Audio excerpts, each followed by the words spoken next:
So what'd you bring? Show me what you got. Well, this is the head. This is what all the things are going to go onto. Excellent. He's beautiful, right? He's so cute. Yes, beautiful. Beautiful. I mean, compared to everything I've gotten here, he's kind of charmingly attractive. These are our mushroom pieces. Nice. These are so cool. Didn't she do a good job on these? I mean, this is pretty stellar work. Thank you. It looks just like the stuff.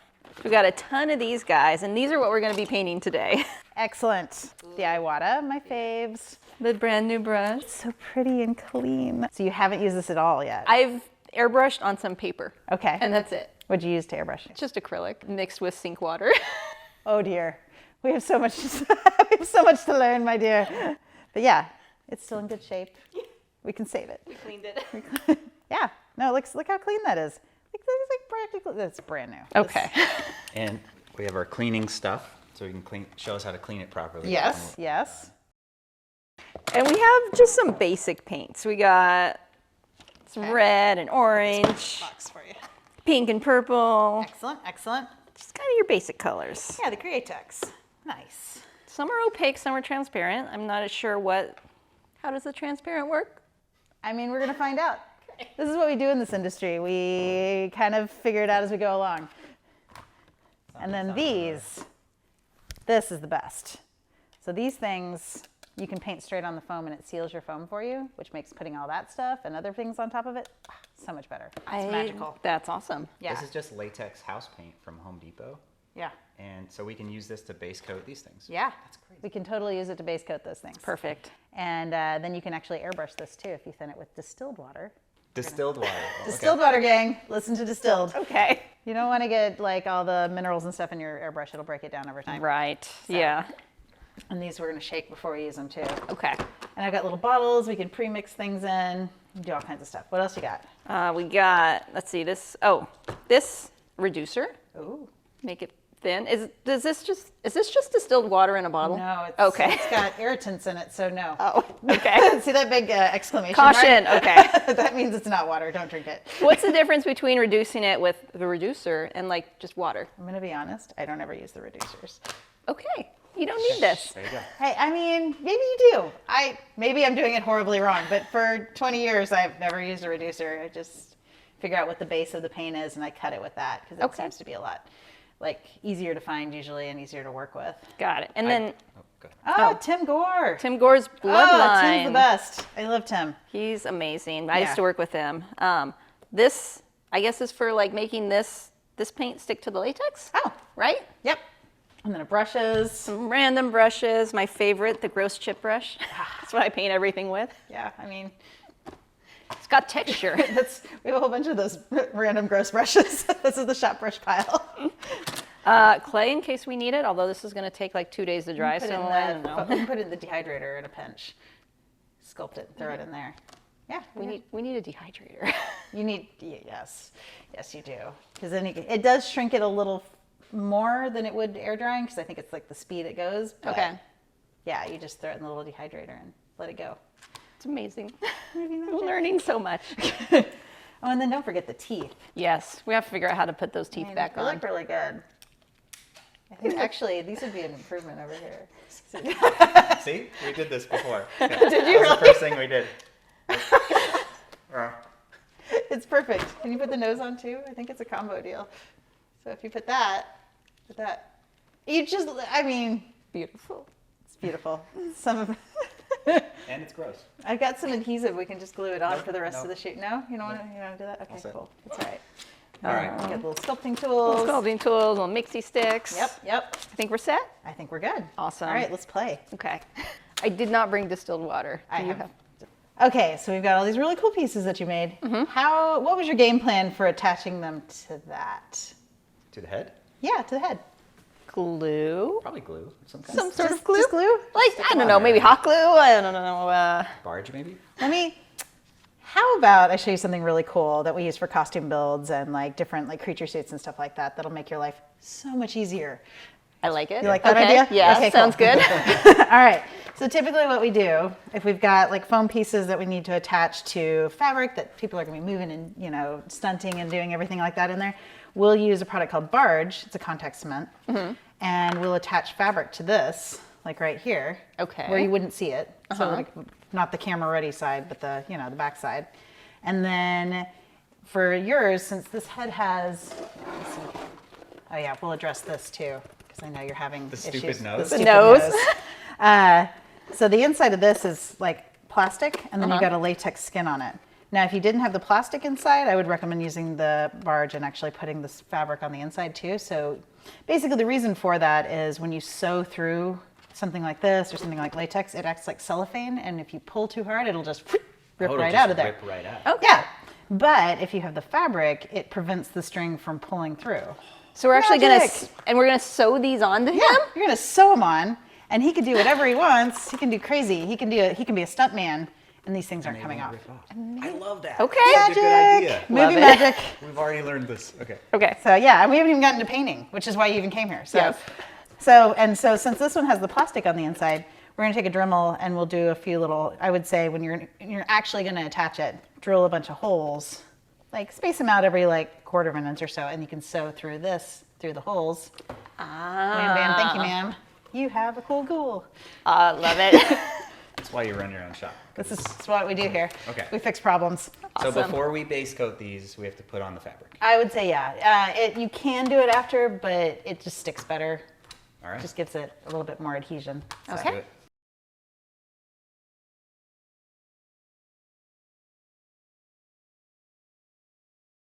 You can't even see. We chose like this white fabric. It's totally invisible, but Yeah, I think it works great. now what? Okay, now it's time for the base coat, which we're gonna use this latex paint for. Now, I typically do like a white base coat if I want something to look bright. Is that kind of the right thing to That do? is the right thing to do. Okay. You gold star. Awesome. Gold star. Yay. Don't have to teach you that. Awesome.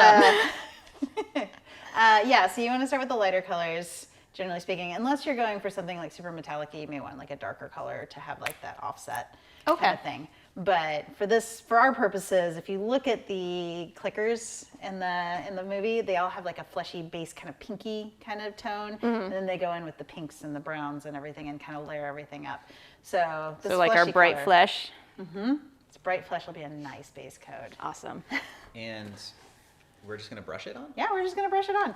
Now, if you wanted something super smooth, say you're doing armor or something where you're gonna wanna have that nice smooth metallic kind of look, if you airbrush it on or you go in with a paint roller, like a teeny tiny little paint roller, that'll give you a really smooth, consistent surface. But for these, We we're actually already want the gonna- texture, yeah, we right? want the texture. Yeah. And the strokes, if you have any brush strokes that end up on there, it gives it a more organic look in this case. So let's use brushes. Awesome.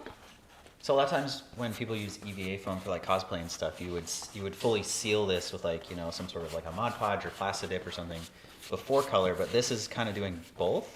It is. The really cool thing about this house paint, and a friend of mine taught me this, is that it actually gives you that sealing effect without you having to go in there and use like Plastidip or any of the things we had been using for years and years and years. This just kind of skips that step. And then you have your base coat and you've sealed all your foam. It's really handy. Nice.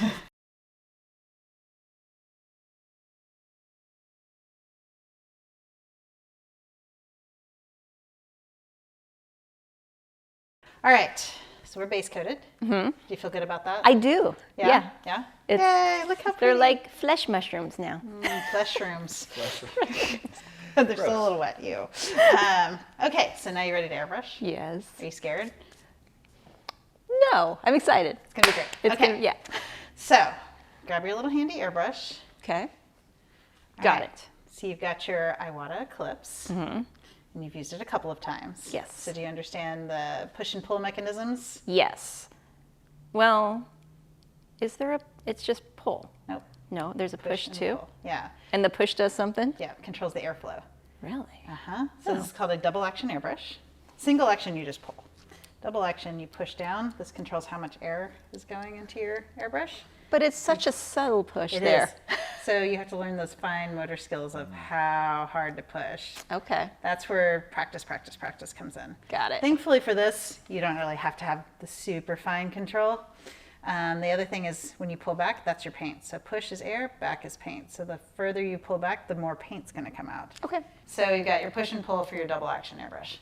This down here, You can adjust your needle depth if you want to. We're going to leave it where it is. Okay. That's kind of a more advanced thing. And then this is where you're going to put your paint. You're familiar with that. Yep. All right. So in order to put paint through this, we want to make sure that it's not going to clog your airbrush. This is very important, as I'm sure you've already discovered. Yes. So the airbrush paints, are they automatic, or like, do they come the right consistency, or do we still Sometimes need they to? do, sometimes they don't. Okay. So that's the tricky part. All so right. these, my thing with airbrush paints is that you want to get kind of the consistency of skim milk as Okay. far as like wateriness. And you know how if you look at like whole milk versus skim milk has like a thickness to it that kind of coats and whatever. Mm-hmm. Skim milk has a little less of that. So that's really the consistency you're going for. Okay. So you can thin Consistency anything. of skim milk for airbrushing. Yeah, that's my trick. Okay. Skim milk consistency. All right. So if you look at these, let's see how they are. Oop, that one is not open, so we're going to open it. You can see on the lid. See how thick that is? Yeah. That is not skim milk. No. That's That like is pudding. not thin enough. Okay. So if we try to put that through your airbrush, guess what's going to happen? Bad things. Yeah. All right. Bad things happen when you have thick paint. Okay. So we can thin it. Okay. What I like to use for this kind of thing is, again, the house paint. So I thin the house paint with distilled water. Okay. And then it bonds chemically to this base coat, and you have layers upon layers of chemically bonded materials. They like to stick to their own. Got it. So yeah, so we can pull some of my colors and pull some of your colors and see if we can get close to our little inspiration Okay. that you have. So we're going to use house paint, not these paints, for Yeah. painting this. Are you ready? Yes. Are you excited? Yeah. It's gonna be cool. Okay. So let's pull some colors, All right. and then we'll kind of get into the nitty gritty of like your different color schemes. So what do you Okay. see in there? in the Yeah, so it colors? looks like we need a yellow, an orange color, a pink, and like a pink and a purple, I think. This color actually looks pretty close to this. So I Yeah. think we can use that, but then put some like browns, almost purpley, like a Purpley brownish browns. purple in there too. You know what's cool about these samples is that, what do these cost? Like maybe $5, right? Yeah. Something like that. And you've got a whole box, and we got a bunch too. And this will last forever. Like you use so little of it Great. that these little sample sizes are perfect. And you can customize the colors, which Yep. is As we were also just awesome. saying.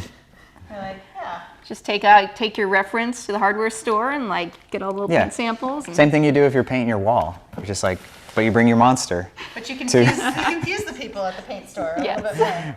You've used the compressor before. We know it works. Yes. Great. All I have right. no idea what pressure to do, but we've It's used okay. it. We're gonna Okay. go really low pressure. All right. All right. So we're gonna connect. Come on. Get on. There we go. Get on there, girl. All right. Done. Done. Okay. Next thing we're gonna do, you always test to make sure it's actually working before you put paint in there. That's a good idea. Because if it's not, and then you may not have clogged it with the paint. You may have clogged it before. So All right. fun facts. So we're gonna take a little distilled water. Ooh, it's under the auto shut off. We're just gonna make sure. Look at that. Amazing. So you can test because you see how I can control the air and the paint. So this is just paint. There's no air, but if I push, it attacks. That makes sense. So or you can just do air. But this is just air. Okay. So one way you can practice if you're starting to learn how to do like really intricate veining or anything like super like technical, I always have people practice doing like gradient lines. So you start out really like full stream air, and then you like add the paint, and so you make kind of like okay. a broad stroke. And then once you get that to where it's very even, then you go to lines where it's all the same width of the line. Got And then you it. go to dots. So you can do like a dot where it's like concentrated in the center and then whoosh, spread it out without it causing like, see all the little dots and everything that happen? That's too much paint for too much air. But if you do a little bit less, you could do all that paint. Okay, so we're gonna mix our paint in this cup first, and then we'll put it Yes. in here. You want to mix it in the cup outside of here, because if you try to mix it in here, all the thick stuff could go down to the bottom and then you have a clog that you're going to have to deal with. Well, it goes a long way. Boop. Should be more than enough. Okay. So we've got our little cup. See how thick that is? That is definitely not skim milk. This is like Yeah. No. Velveeta. So you're going to take distilled water, and you do it a little at a time. Can also use like a little paint mixer or like a stir, or what do they call it, frothing stir things. And this is still too thick. So you see how it coats. Does that look like skim milk? Not so much. Probably like 2%. Needs more skim.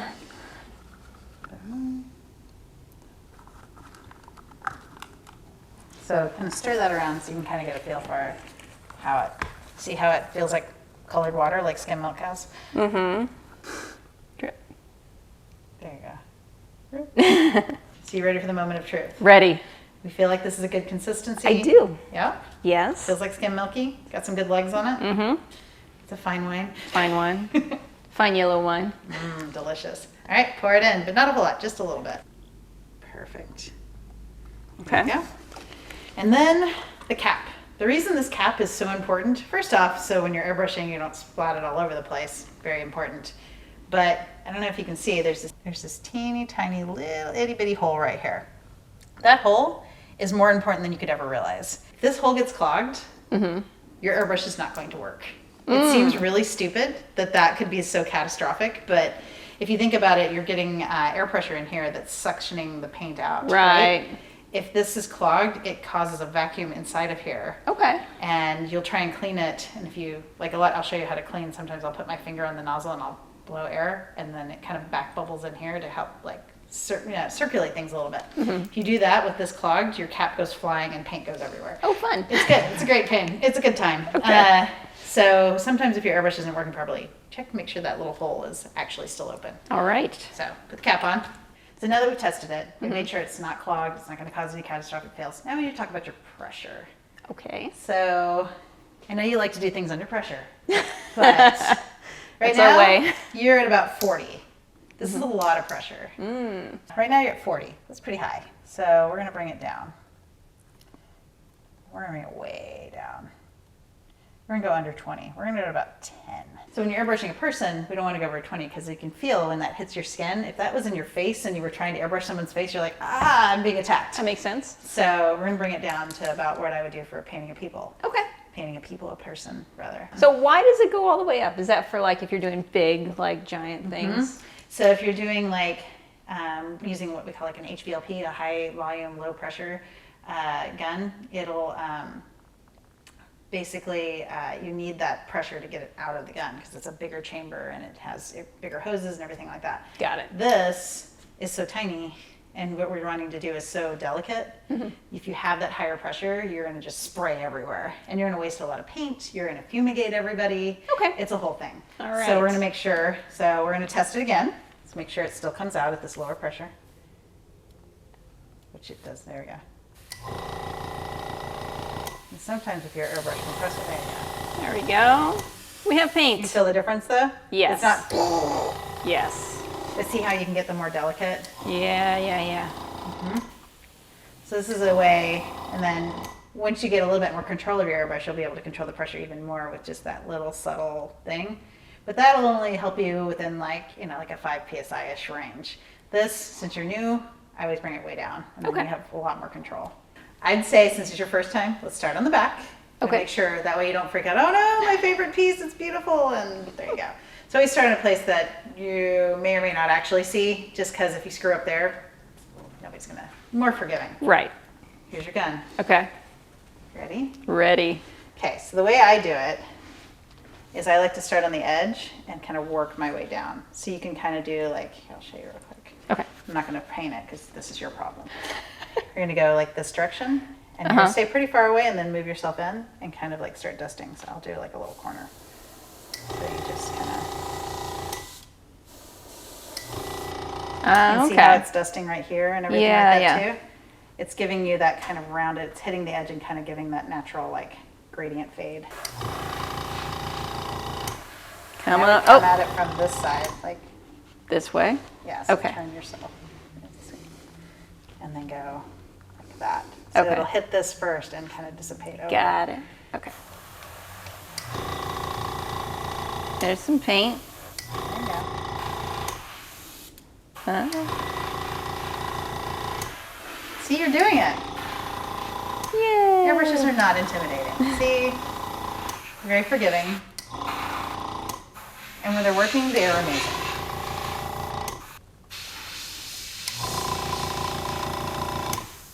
And once you think you've got kind of the sides and everything, you can start rotating the piece around to like.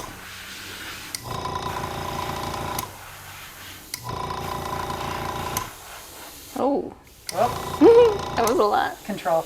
Control. Yourself. And that kind of comes, that motor function comes with like just experience.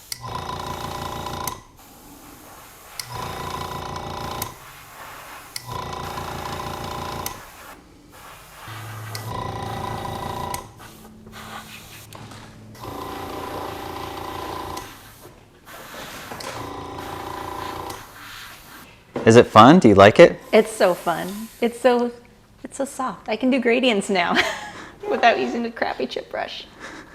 Okay, so now we're done with the yellow. We're gonna move on to the next color. And then you'll be able to do this all on your own and you don't even need me around. Fantastic. You can send me your beautiful pictures. Okay. So we're gonna change colors. Now, do we need to wash it? No, the cool thing about this, as long as you're not changing mediums, you can just kind of clear it out and then bring the next color in. Okay. So we're gonna take the lid off, which is sometimes a little hard, but like I did on the first try. And we didn't use very much paint at all, but we're gonna clean a little bit out here. So you see how there's still so much in there. You have this cool device that you bought. Do this fancy pot. Look how cool. So we're gonna save what we can of this. We're gonna put it into our little cup. A few drops we got left. Okay. Okay. And then I'm gonna let you spray it in there. And these are good because it kind of contains all of the extra paint so it doesn't go off in the air. Okay. I think it's all of it. Good. And then just give it a wipe with a baby wipe, wet one. Just to get the outside and everything so it doesn't get, just so your airbrush looks pretty when you're working. Okay. So always get the outside. The cap looks pretty clean. If the cap needs it, kind of give it a wipe down too, but this one looks good. All right. All right. I think we're ready clean. to mix the next color? Yes. This one's on you. All right. All right, move that out of the way. So we're always do white as the base if you want to make a lighter color, and then you add the color into the white. Why do we do this? Because if you start with the color, you're going to have to use 10 times the amount of white to get what we're about to do. You just, Ah! it's okay. It would not be the first time paint or anything has been on our table. You think that's enough? Ooh, that was too much. See? This Ay, is why ay, we start ay. with white. So we're going to put more white in. That was like a drop. Yeah, look. Okay. Okay. Well, now we're done with that color at least. Yes. Okay. We have stock and popsicle sticks. You'll be fine. Okay. See how we did. And what did we learn today? A little goes a long way. Oh man, we're gonna pink for days. Yeah. Okay, so transfer we made a it. lot of pink. Yeah, yeah. So let's maybe, we probably need about half that, if that. Like that much. Yeah, probably. Okay, you're gonna pink forever. Yeah, that's right. Hopefully that wasn't too much water. All right, we'll end up with. I don't know, what do you think? Think it's there? I think I like it. Paint. Lid goes on. Good Paper girl. first. Good girl. Hmm. And this will also help clean any residual yellow out too. How's it looking? Yeah. It's pretty pale, so yeah. Is it doing anything? It is. Are you sure? That's the pink. It's a very pale white. Here, wash your airbrushing on. Start on the back, the experimental side. Also helps if you like, when you're making pieces, if you have like a scrap piece of foam or something like that lying around that you've already prepped and everything, then you can use that. And then you don't have to even worry about any of your pieces. But it's there. It's just real subtle. Yeah. Because it's so pale. Wow. I give it some contour. It is really nice when it's this. Oh my god, that looks so much better than what I was seeing a minute ago.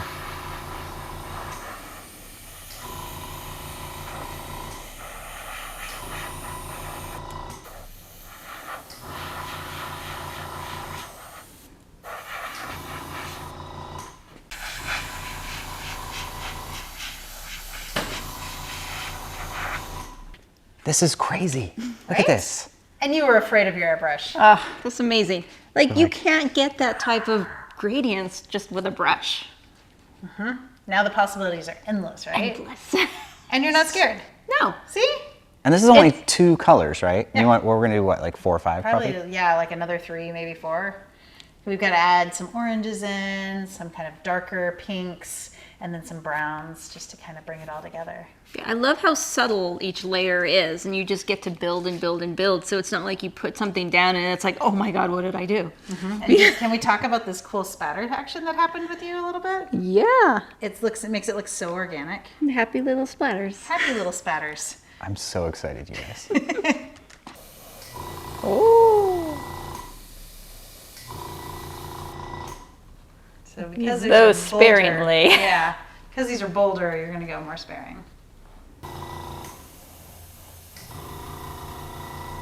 But this is why that pressure control is so important, because if you didn't have it down at like a 10, Just blast. you would just, your entire thing would be orange. Right. Okay. Whew. All right.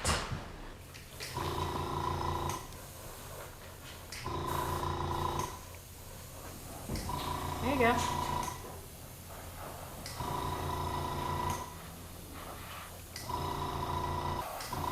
So if you just push and pull just slightly, you're going to get a more, like a lighter spray. Okay. It's looking good.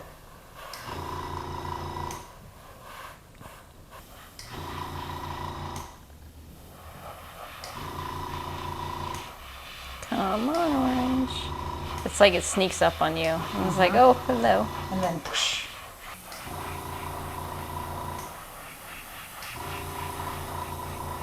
There you go.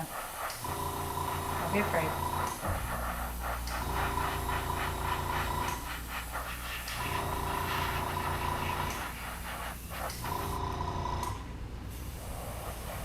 And see how that darker orange is kind of making everything kind of come to life a little bit more? Yeah.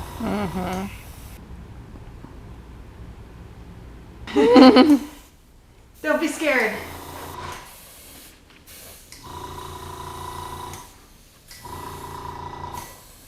This is where I get a little ballsy, but I would just do like a little like down on some of these, like just right there, Okay. just to give it some contour.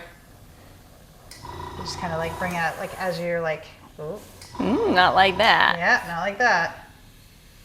Just like there you go. See how it kind of like pulls it out? Uh-huh.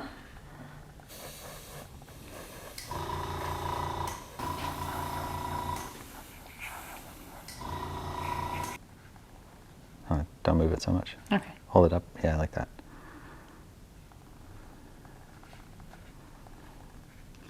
You can hit, if you hit it from this side, you can kind of catch these with the overspray. So kind of like, and it'll kind of highlight them for you. Kind of makes the veins kind of stand out a little bit more.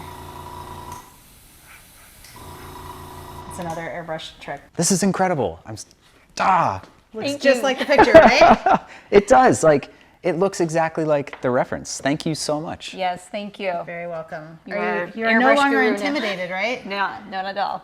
Now you can do all these by yourself. Can you? Yeah, come Yeah, on, you got this. Got this.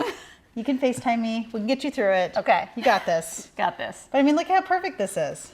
I'm impressed. That's So pretty. And your first try.